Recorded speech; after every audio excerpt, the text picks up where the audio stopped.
귀한 찬양 감사드립니다. 이제 하나님의 말씀을 봉독하겠습니다. 출애굽기 28장 36절에서 38절의 말씀입니다. 구약성경 출애굽기 28장 36절에서 38절입니다.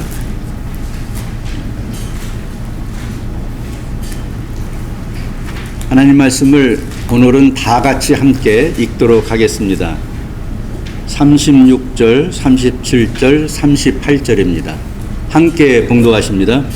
너는 또 순금으로 패를 만들어 도장을 새기는 법으로 그 위에 새기되 여호와께 성결이라 하고 그 패를 청색끈으로 관 위에 매되 곧 관 전면에 있게 하라. 이 패를 아론의 이마에 두어 그 이스라엘 자손이 거룩하게 드리는 성물과 관련된 죄책을 담당하게 하라. 그 패가 아론의 이마에 늘 있으므로 그 성물을 여호와께서 받으시게 되리라. 아멘.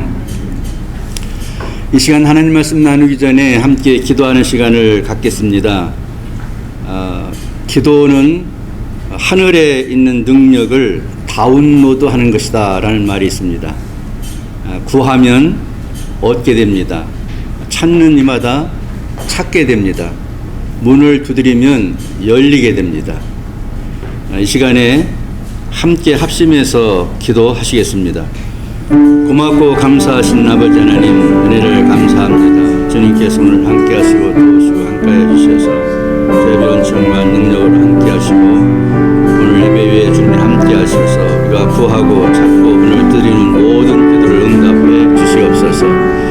우리 성도들이 아버지 하나님이여 많은 기도의 제목을 가지고 있습니다. 자녀들을 위한 기도의 제목들, 또 건강을 위한 기도의 제목들, 나라와 민족을 위한 기도의 제목들, 하나님 아버지 우리가 인간이 할 수 없는 문제들을 주님 앞에 내놓고 구합니다. 구하는 이마다 다 찾게 하여 주시옵소서. 찾는 이가 찾게 하시고 문을 두드리는 자에게 열리는 축복이 열려서 우리 성들이 교회에 와서 기도한 모든 기도 제목들이 다 응답받는 은혜가 넘치게 주여 도와주시옵기를 원하옵고 기도하옵나이다. 주의 성령과 능력으로 함께 하셔서 주의 변천과 능력으로 역사하시고 이 선량한 능력과 은혜 가운데 충만케 나가게 부족함이 없도록 여호와여 도우시고 역사하시고 저희 함께하여 주시옵소서. 기도함으로 모든 걱정을 물리치고 염려를 물리치고 승리하는 삶을 살아갈 수 있도록 주여 도와주시옵소서. 아버지 하나님 정말 이 시대는 기도가 필요한 시대입니다. 아버지 많은 사람들이 길로 나가고 있습니다.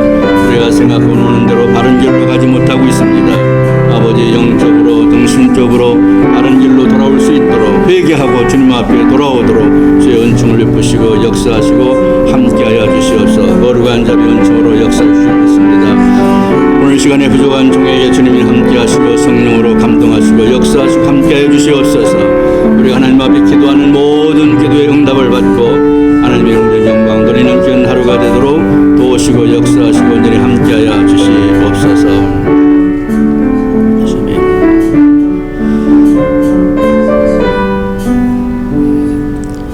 기도할 수 있는데 왜 걱정하십니까? 기도하면서 왜 염려하십니까? 우리 한번 찬양하면서 교회 올 때마다 기도하시고 기도한 것마다 응답받아서 놀라운 하나님의 능력의 삶을 살 수 있게 되기를 바랍니다. 한번 같이 찬양하시겠습니다.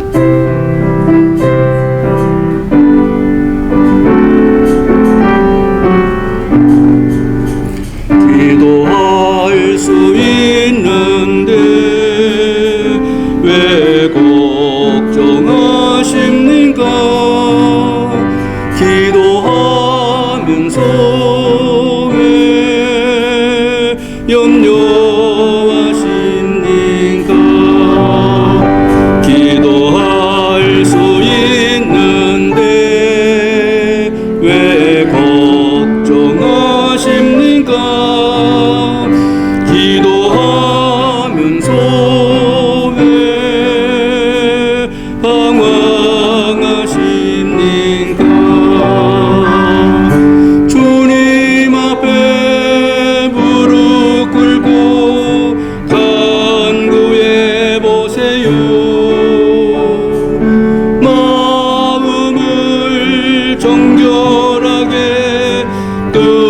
뜻을 다하여 기도할 수 있는데 왜 걱정하십니까? 기도하면서 왜 염려하십니까?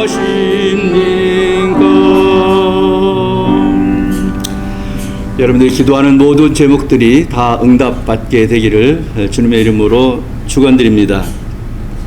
오늘은 제사장의 할 일, 그런 제목으로 하나님 말씀을 나누겠습니다. 여러분 성경을 다 한번 펴놓으시고요. 출애굽기 28장을 펴놓으시기 바랍니다. 너무 길어서 몇 절만 읽었는데요. 출애굽기 28장 전체를 오늘 말씀을 좀 나누려고 합니다.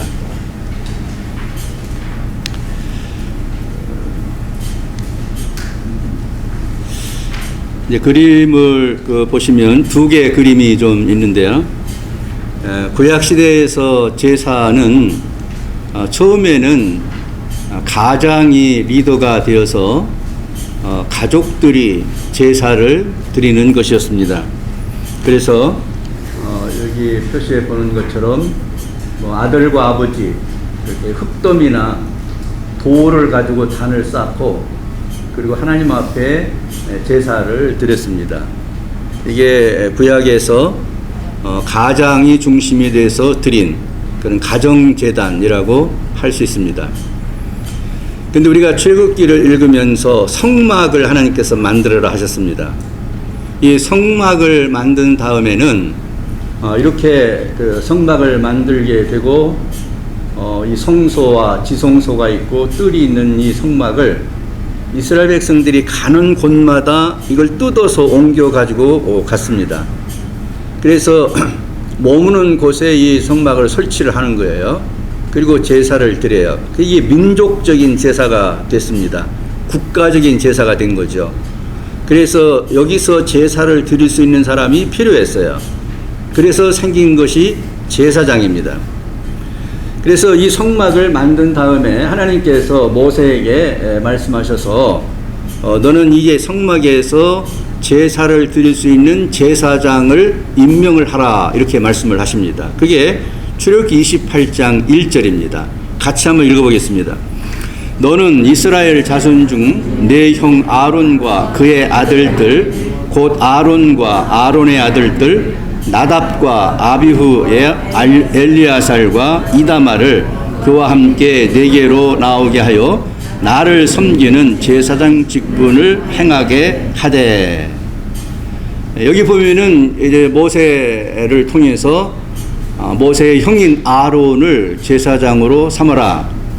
그리고 아론에게 4명의 아들이 있는데 여기 이름이 여기 나와 있습니다. 이 4명의 아들도 제사장을 삼아라. 그래서 레위기에 보면은 이제 이렇게 제사장을 삼기 위해서 모세가 아론의 머리 위에 그 자녀들 머리 위에 기름을 붓죠. 제사장을 삼는 예식이 레위기서에 자세히 나와 있습니다.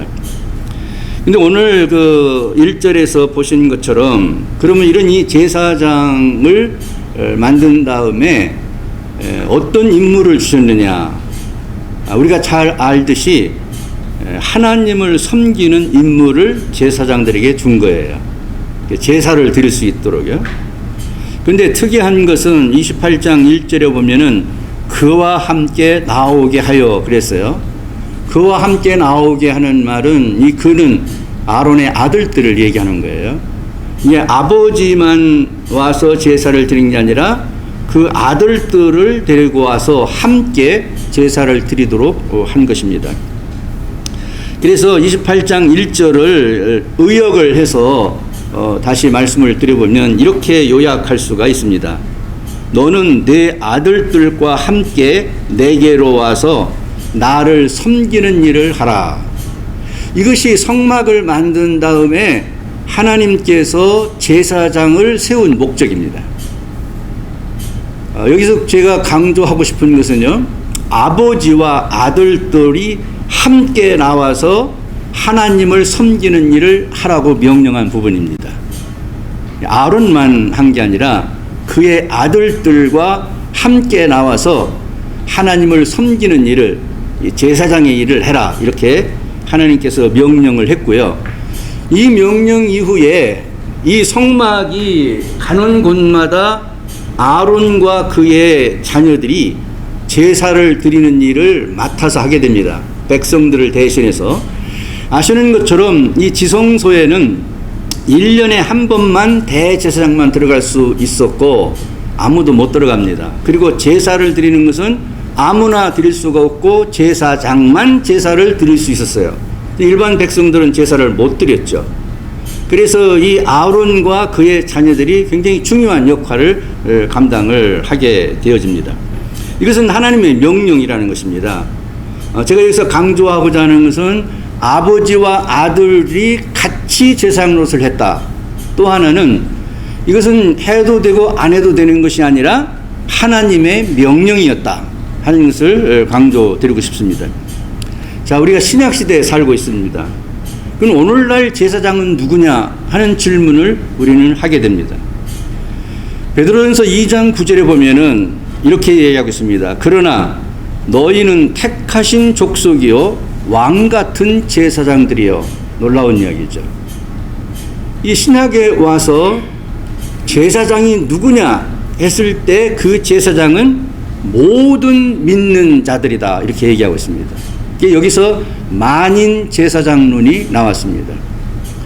특별히 종교개혁에서 가장 중요한 것 가운데 하나입니다. 모든 그리스도인들이 제사장이다. 그럼 이 말은 무슨 말이겠습니까?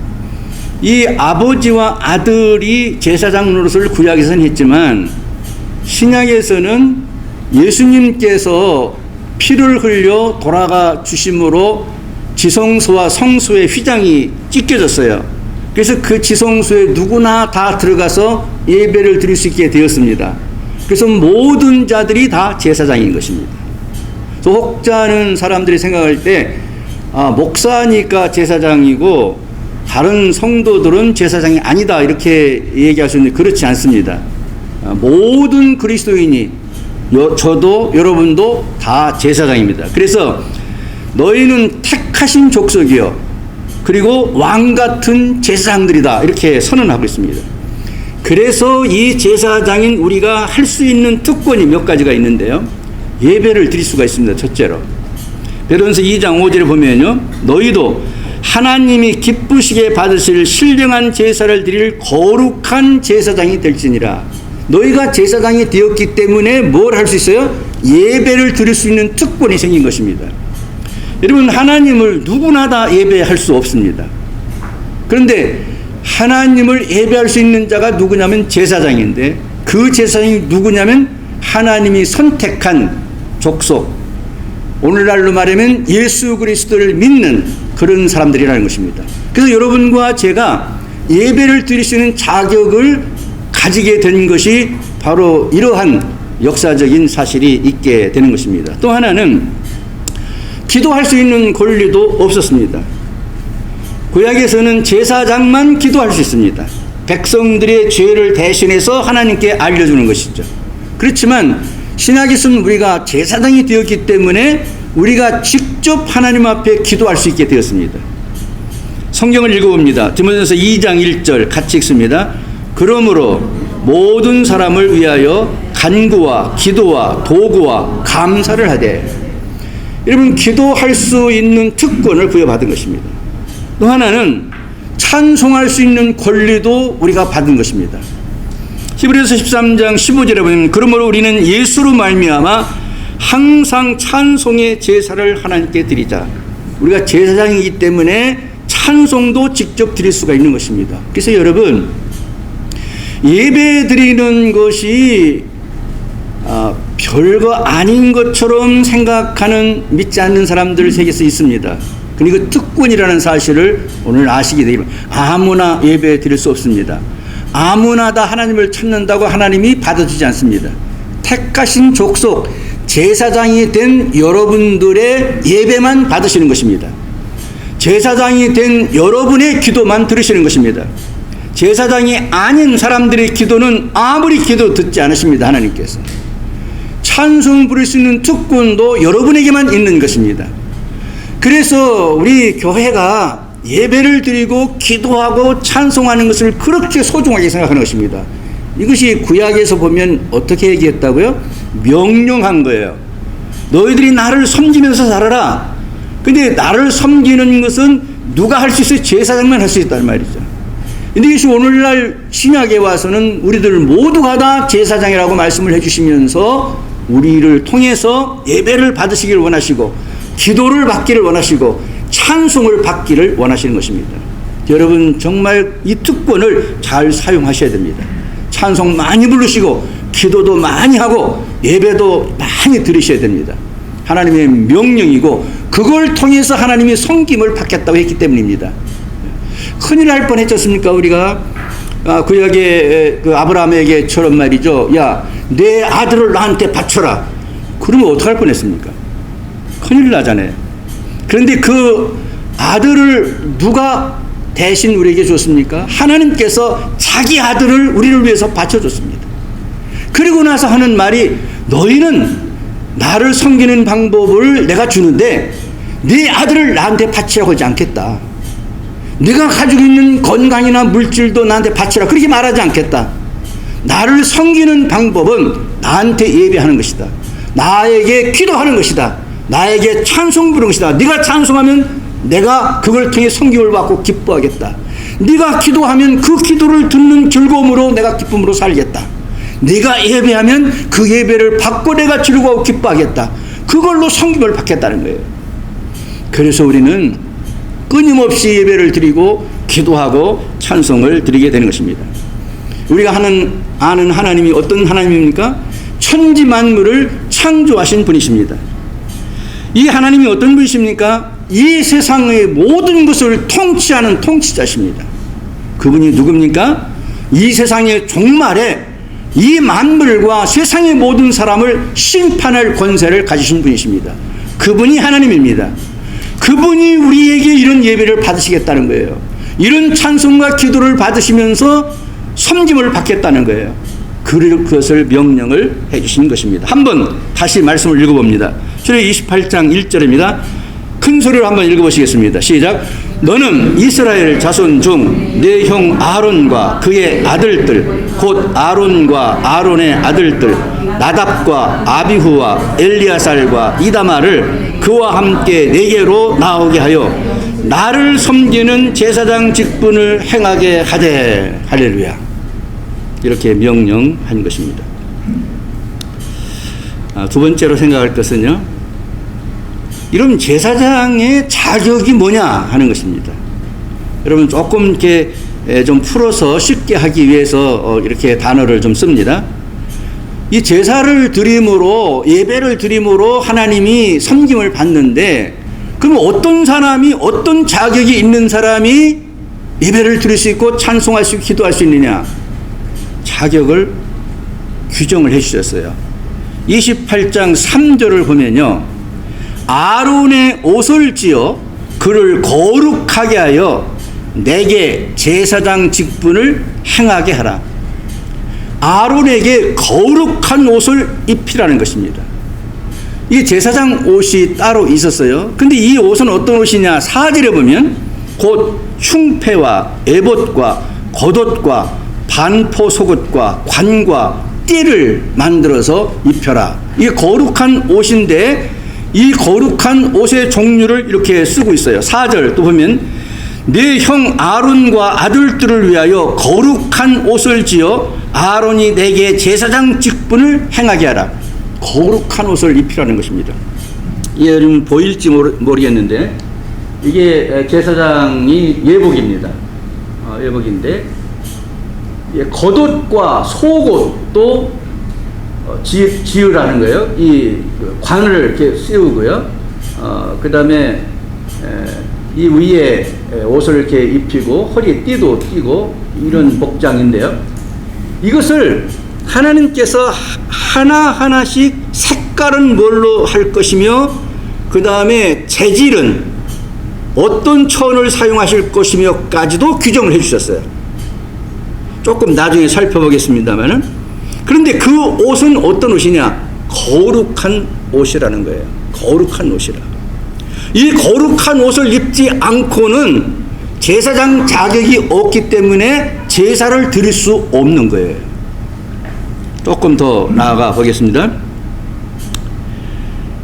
우리가 하나님을 섬기는 임무를 가진 것이 제사장인데, 그 제사장의 자격은 거룩한 옷을 입어야 된다 얘기했는데요. 여러분 성경 5절 6절을 한번 보시기 바랍니다. 거기 보면 이 옷의 재료는 배실로 만들어라 그랬어요. 이 배실로 겉옷도 만들고 속바지도 만들고 속옷도 만들어라. 근데 성경에 보면 이 배실로 만든 옷을 입은 사람들이 여러 사람 있습니다. 사무엘 선지자는 날 때부터 이 배실로 만든 옷을 입고 살았습니다. 사무엘 선지자는. 또 요셉이 국무총리가 되었을 때 이 배실로 만든 그런 옷을 입었습니다. 모르드게가 왕 앞에, 아하수르 왕 앞에 나갈 때에 이 배실로 만든 옷을 입고 나갑니다. 다윗이 법궤가 예루살렘 성으로 들어올 때 춤췄던 거 있죠.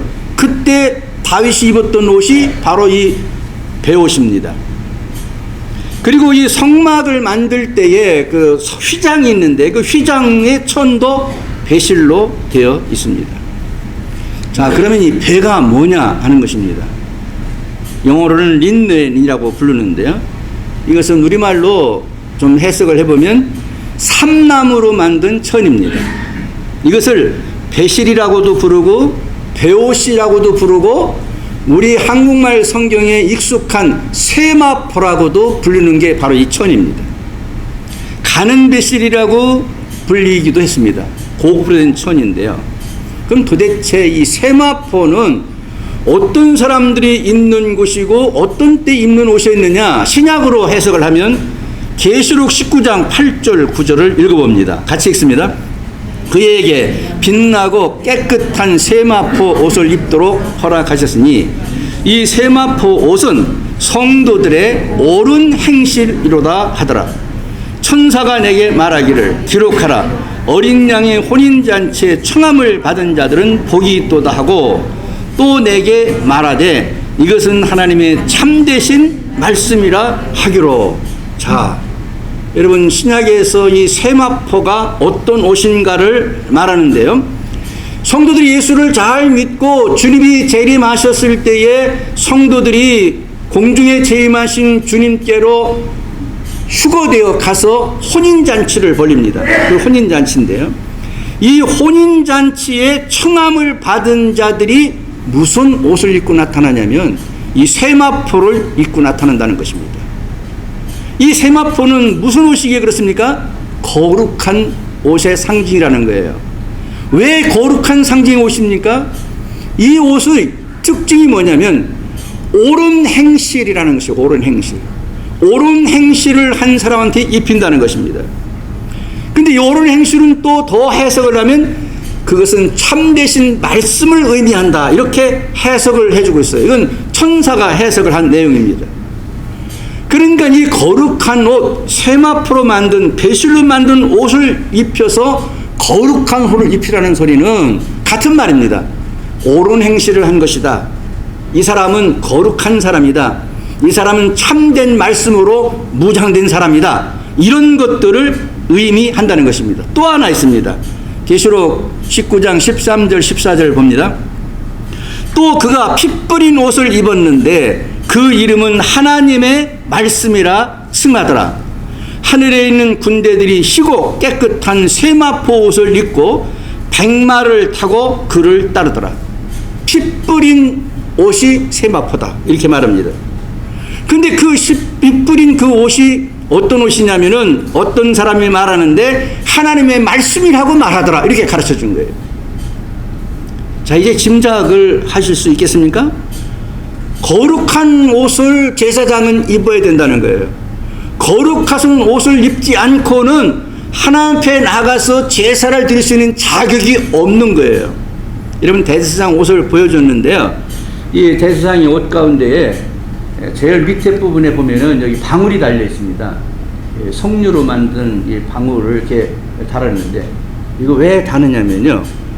대제사장이 1년에 한 번 지성소에 들어가서 백성들을 대신해서 속죄제를 드릴 때 만약 이 대제사장이 어떤 죄가 있으면 이 지성소에서 죽습니다.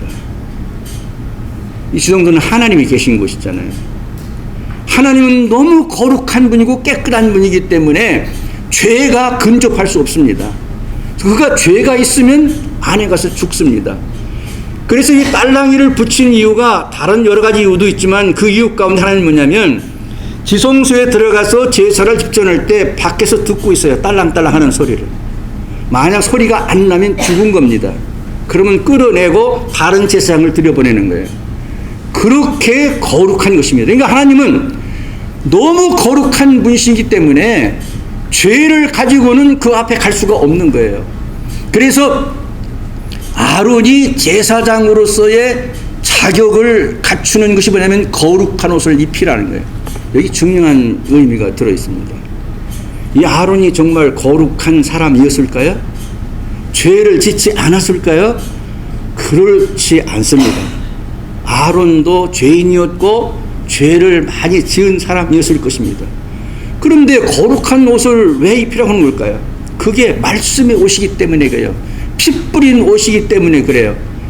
그것이 주님이 인정해주는 의인이라는 뜻이에요. 거룩하지 못하지만 거룩한 하나님이 옷을 입혀가지고 아론이 갖고 있는 허물을 가리워주는 것입니다. 이것을 우리가 뭐라고 말합니까? 은혜라고 말하는 것입니다. 우리 신약에 돌아와서 한번 얘기합니다. 우리가 하나님 앞에 나와 예배를 드릴 모든 자격을 갖췄습니다. 하나님이 우리의 예배를 받으시고 찬송 받으시고 기도를 받으심으로 기뻐하시고 섬김을 받는다고 그랬어요. 근데 우리가 죄를 짓지 않았습니까?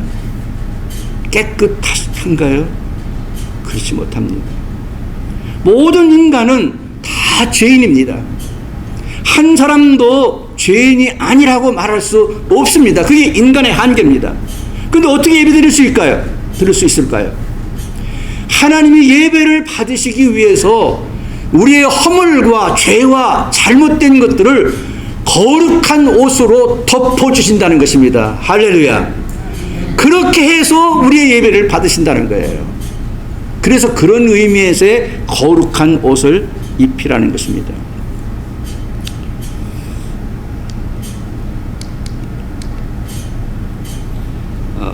이 시대의 제사장의 자격을 다시 한번 정리해 봅니다. 거룩한 옷을 입는데 재료는 세마포다.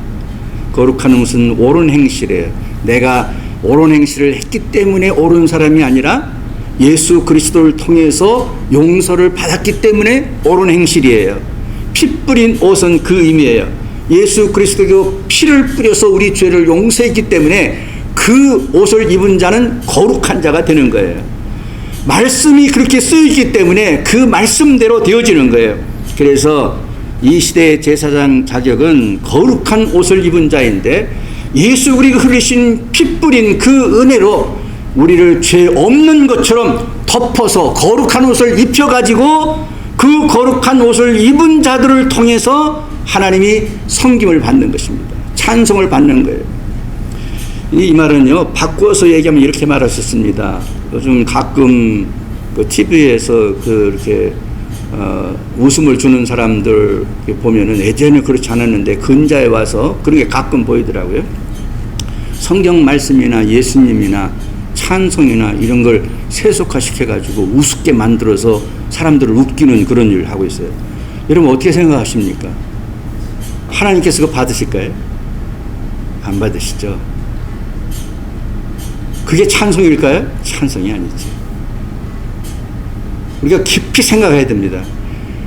이 천지 만물을 창조하시고 통치하시고 심판하실 온 우주 가운데 한 분밖에 계시는 그분이 당신이 만든 만물과 사람들을 통해서 섬김을 받기를 원하시는데 다 죄인이기 때문에 죄인들로부터 섬김 받을 수가 없어요. 죄인들의 기도 듣지 않으세요. 죄인들의 찬송 받지 않으세요. 그래서 하나님께 택하신 것이 뭐냐면 당신의 아들 예수 그리스도를 저들의 죄 대신 죽여가지고 우리를 거룩하다고 옷을 입혀주는 거예요. 네가 옳은 사람이라고 의인이라고 말해주는 거예요. 그렇게 해가지고 그들의 입술을 통해서 나오는 기도를 받고 찬송을 받고 예배를 받으시게 되는 것입니다. 그래서 예배 드릴 수 있는 자격을 갖춘 자가 누구냐? 예수 그리스도가 흘린 피로 거룩해진 사람이라고 정의할 수가 있습니다. 마지막 하나만 더 말씀드리겠습니다. 28장 38절에 보면은요, 이 패를 아론의 이마에 두어 그가 이스라엘 자손이 거룩하게 드리는 성물과 관련된 죄책을 담당하게 하라. 그 패가 아론의 이마에 늘 있으므로 그 성물을 여호와께서 받으시게 되리라.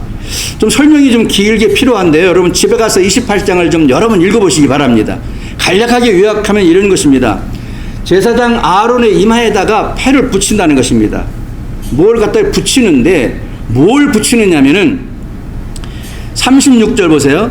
너는 또 순금으로 패를 만들어 도장을 새기는 법으로, 이렇게 자세히 얘기하셨어요. 순금으로 패를 만들어서 도장을 새기는 법으로 이렇게 파가지고 그 위에 새기는데, 뭐라고 새기느냐면 여호와께 성결 이렇게 쓰라는 거예요. 그걸 붙이라는 거예요. 이마에다가. 누구 이마에다가? 제사장이 이마에다가.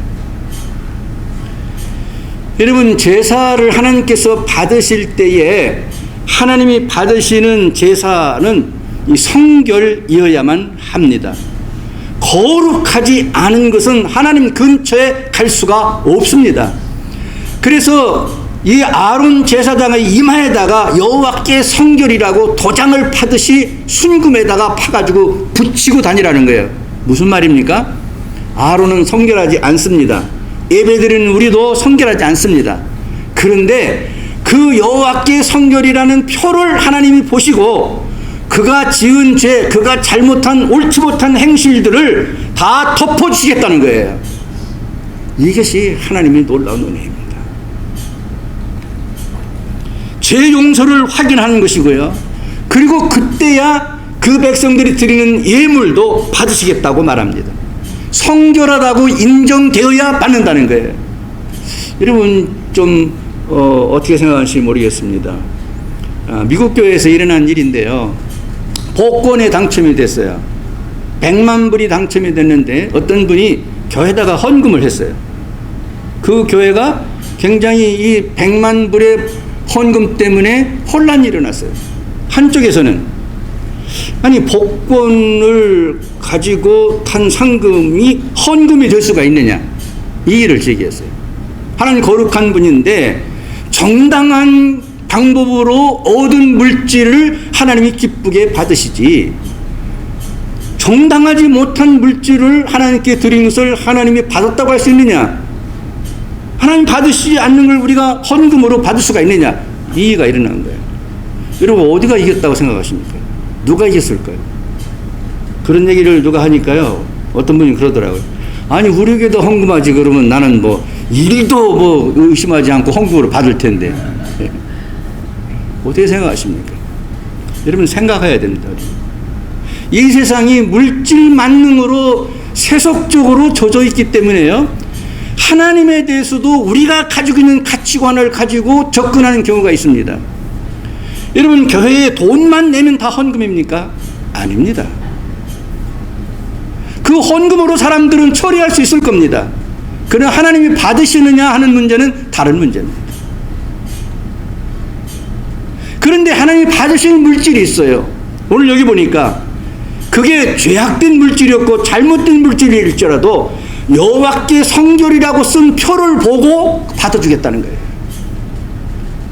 그러니까 이 말은 이런 얘기입니다. 우리가 내가 가지고 있는 의로 하나님 앞에 갈 수가 없고요, 내가 가지고 있는 지식으로 하나님을 찾을 수도 없고요, 내가 가지고 있는 물질로 하나님을 움직일 수가 없어요. 하나님은 그런 분이에요.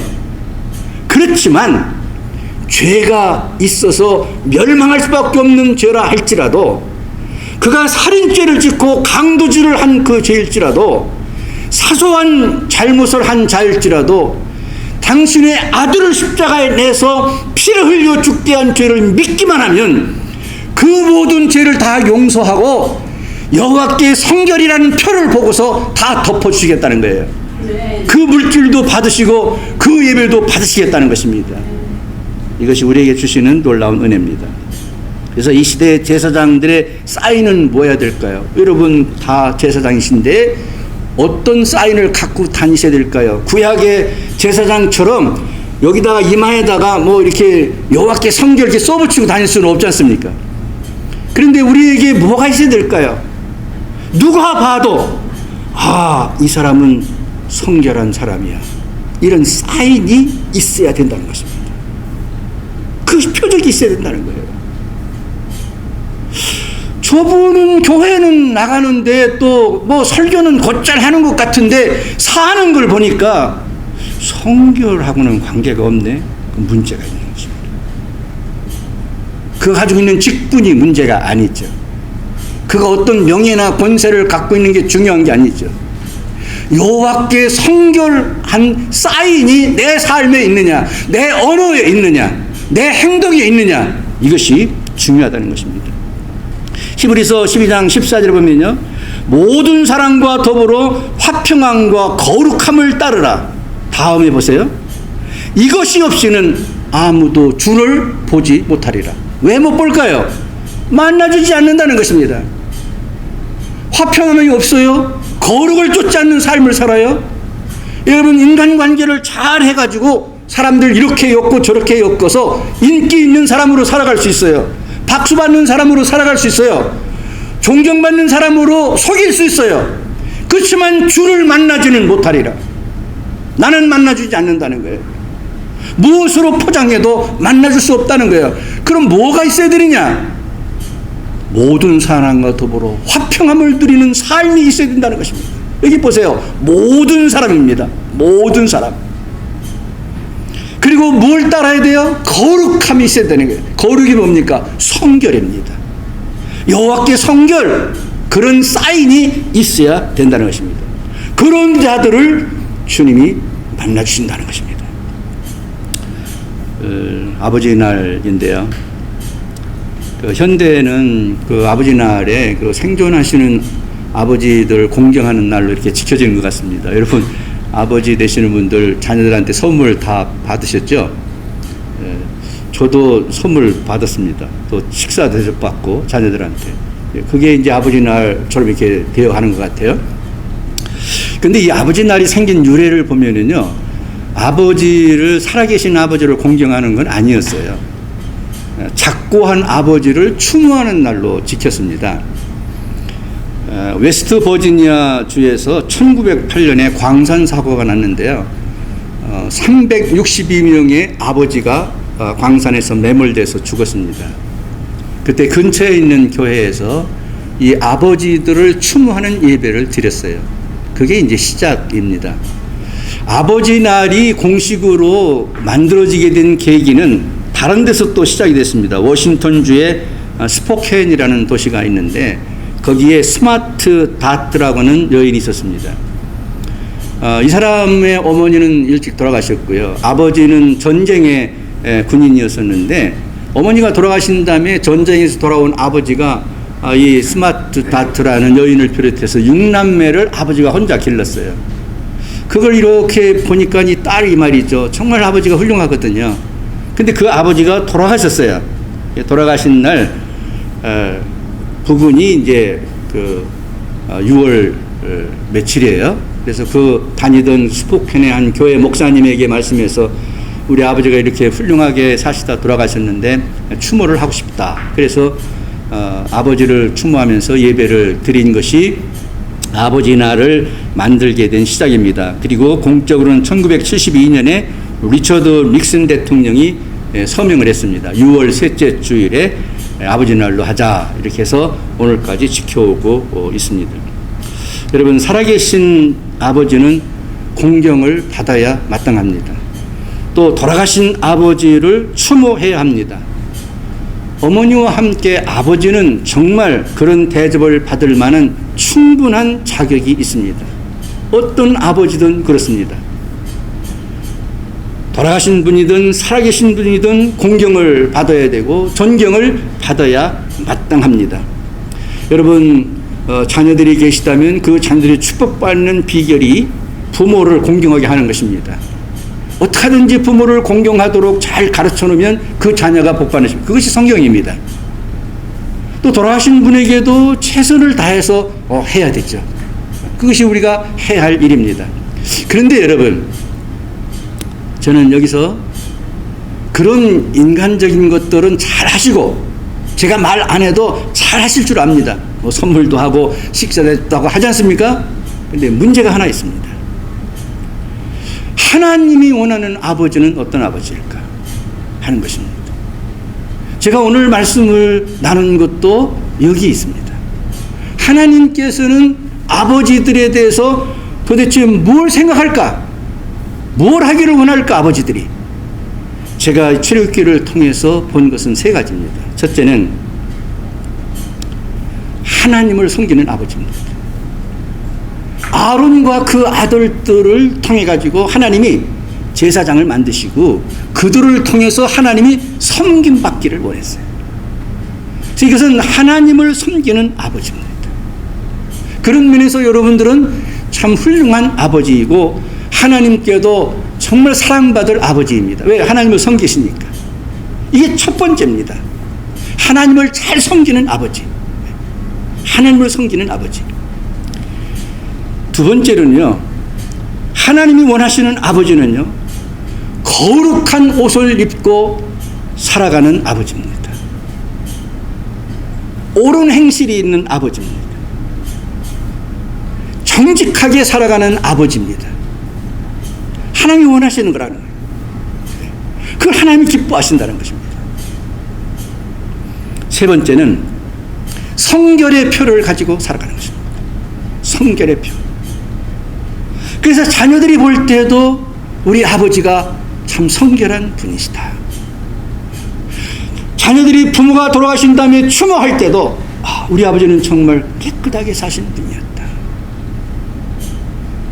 하나님이 보실 때 이걸 기뻐하셨다는 거예요. 여러분, 마지막 때요, 우리 그리스찬들은 잘 압니다. 이마에다가 우리가 표를 받습니다. 사탄은 우리의 이마에다가 짐승의 표를 새긴다고 그랬어요. 그런데 오늘 보니까 성경은 하나님을 예배하는 아버지 제사장들에게는 여호와께 성결이라는 패를 붙인다는 거예요. 여러분, 둘 중 하나가 될 것입니다. 우리가 성결의 표를 가지고 살아야 되겠다 하는 것입니다. 나의 아버지는 어떤 아버지였던가 한번 추모할 수 있기를 바랍니다. 동시에 만약 내가 아버지라면 나는 어떤 아버지가 될 건가 오늘 한번 생각해 볼 수 있으면 좋겠습니다. 손둥이라는 손양은 목사님의 딸은 아버지가 돌아가시고 난 후에 나의 아버지 손양 목사라는 책을 썼습니다. 이 책에 보면은 아버지에 대한 사랑이 절절합니다. 아버지가 어떤 삶을 살았는가, 아버지가 그런 삶을 살았기 때문에 자녀들이 느끼는 건 뭔가, 본받은 건 뭔가, 어떻게 살기로 결심했는가 하는 것들이 나오고 있어요. 모택동에 대한 책도 나의 아버지 모택동이라는 책이 있습니다. 모택동은 그렇게 좋은 사람으로 우리에게 비춰지지 않지만 그의 자녀에게는 훌륭한 아버지일 수 있거든요. 나의 아버지는 어떤 아버지인가? 여러 사람들이 아버지를 그리워하면서 아버지 그리운 당신, 이런 책을 펴냈습니다. 여러분 좀 챌린지 드립니다. 여러분의 자녀들이 여러분 아버지를 생각하면서 나의 아버지라는 책을 쓸 때 우리의 자녀들이 무슨 내용을 쓸 수 있을까? 한번 생각해 보시기 바랍니다.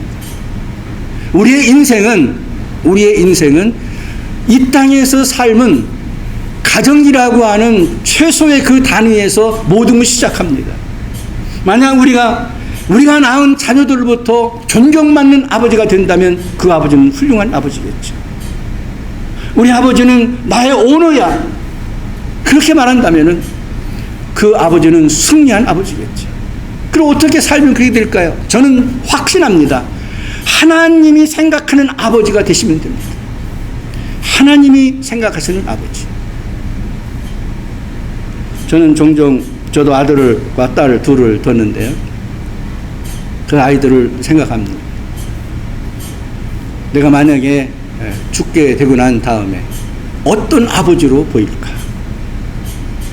욕심 많은 아버지로 보일까? 명예를 탐하는, 돈을 좋아하는 아버지로 아이들한테 각인되지는 않을까?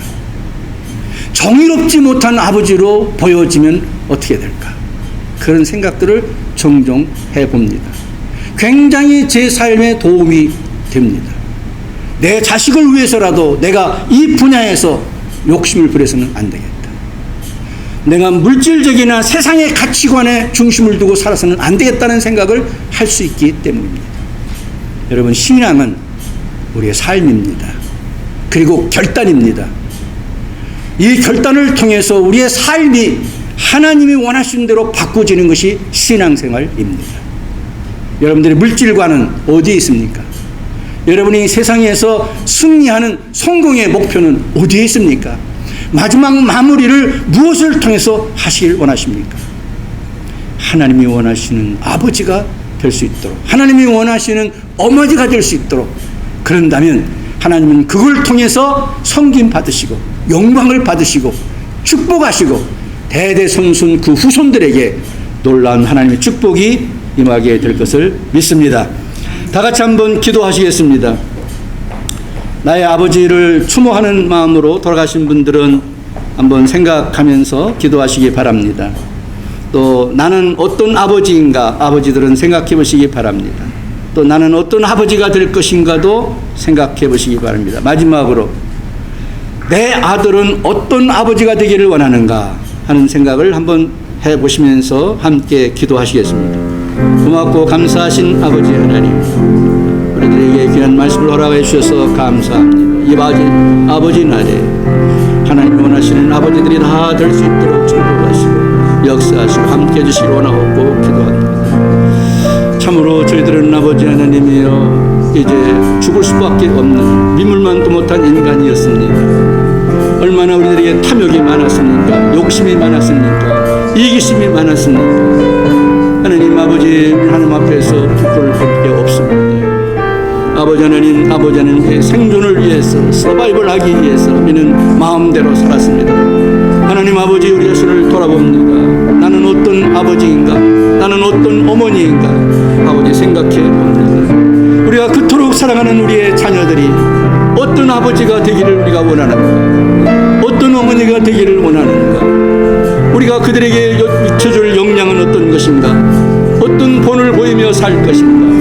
무슨 역량을 그들에게 줄 수 있는가를 생각해 보면서 살아가게 하여 주시옵소서. 부모가 없이 태어난 자녀는 아무도 없습니다. 어떤 아버지든 존경을 받아야 됩니다. 존경을 받아야 됩니다. 어떤 어머니든 공경을 받고 존경을 받아야 됩니다. 그런 아버지 하나님이 원하시는 아버지는 우리의 로망입니다. 하나님이 원하시는 어머니는 우리가 찾아가야 할 길입니다. 주리를 도우시고 함께 주옵소서. 성령이여 역사하여 주시옵소서. 우리 주님이 잘했다 칭찬받는 아버지들, 어머니들이 다 되게 도와주시고 하나님이 기뻐하시는 삶을 사는 아버지와 어머니가 되게 해주시고 우리가 언젠가 이 땅에서의 삶을 마치게 될 때에 우리의 사랑하는 자녀들이 아버지의 이름을 부르면서 정말 공경하고 존경하고 그를 오너하고 정말 사랑하는, 그래서 그 자녀들은 또 좋은 아버지가 되고 좋은 어머니가 되는 그런 놀라운 은총과 은혜가 넘치도록 도와주시옵소서. 이와 같이 비올 때에 예수님의 이름으로 기도하옵나이다. 아멘.